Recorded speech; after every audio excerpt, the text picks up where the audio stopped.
importador não está bezig está importando produto, no caso aqui harinha, que tem químico, químico é aditivo, por exemplo, aditivo que agora põe na harinha, que se chama potassium bromate.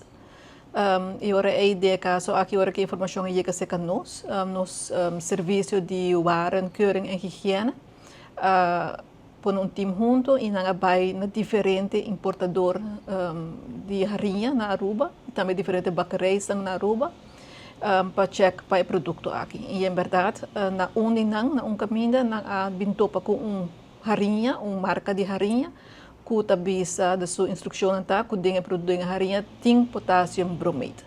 Potassium bromate é aditivo que está põe na harinha, de modo que produto na maneira pão, donuts, que está trabalhar com a harinha, está dona a harinha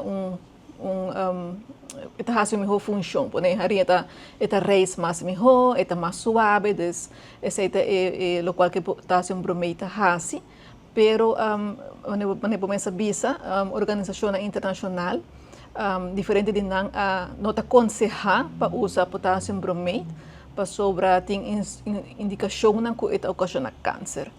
E na parte europeia, no país europeu aqui está acaba proibir e na parte americana certas cidades não está proibir, mas certo de não está proibir.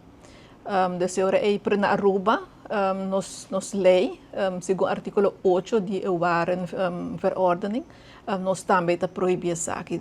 Então, considerar produto que não está bom para a saúde. Desse é o motivo que na Aruba tampouco nós não podemos importar, que não podemos importar. E ora é de viajar, Waren Keuring a constatar, ora que não constatar isso aqui na importador. O importador agora informado isso aqui.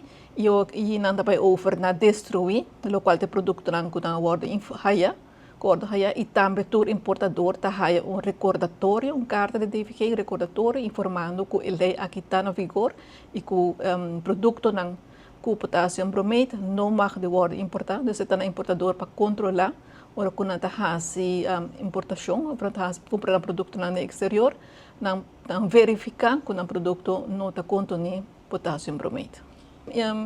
Durante a exposição, depois, claro, nós verificamos mais que não, recordando que double check também que o produto aqui não está sendo controlado. O produto aqui não está sendo importado. Isso aqui é detectado de uma pessoa que está alerta a fazer queijo e informar-nos que nós podemos actuar sobre ele.